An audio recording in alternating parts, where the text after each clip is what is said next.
Early on in the pandemic, COVID-19 raced through nursing homes like wildfire. It then quickly spread in prisons, where it's nearly impossible to social distance, where there are usually no masks, and hand sanitizer and even soap can be hard to come by. One of the worst places to be, according to a new report, is a Texas prison. The state has the largest number of people behind bars, with more than 23,000 confirmed cases of the virus, with 190 deaths. Another 27 who died were staff.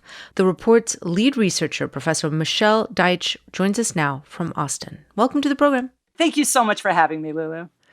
There are a lot of disturbing numbers in this study. What stood out to you? Well, I think the main takeaway from the whole report is just the devastating toll of COVID on the Texas prison system. Each statistic is more stunning than the one before it. Yeah, in one prison called the Duncan Unit, 6% of the prison's entire population died. What happened there?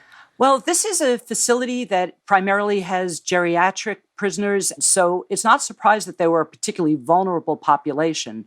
But yes, 6% of the entire prison population died from COVID in that facility. I should mention NPR reached out to the Texas Department of Criminal Justice last week for their response to the study, but we have not heard back. They say they have had an aggressive testing campaign, for example, the largest in the country. They have, and that's been terrific. But our report was really not about what steps have been taken or have not been taken. It was really just trying to identify the scope of the problem. And you can't ignore the fact that there are 190 dead people in our prisons. Those are numbers that testing does not explain.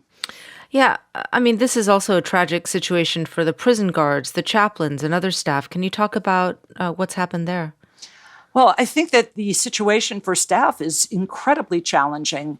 Texas is a place that has a very bad understaffing problem. And many staff have been required to work overtime and to be doing their extra shifts in other facilities, which creates not only a risk of exposure for those staff members, but also a risk of transfer of the virus from facility to facility. One of the great risks is that prison guards, chaplains, and other staff, they then could spread COVID-19 from the prison itself out into the community. That's absolutely right. One of the lessons of the pandemic is that there's no bright line between what's happening inside our prisons and jails and what's happening in the community. We have staff that go back and forth on a daily basis, and they are taking what they are exposed to in the community, bringing it into the facilities, and vice versa.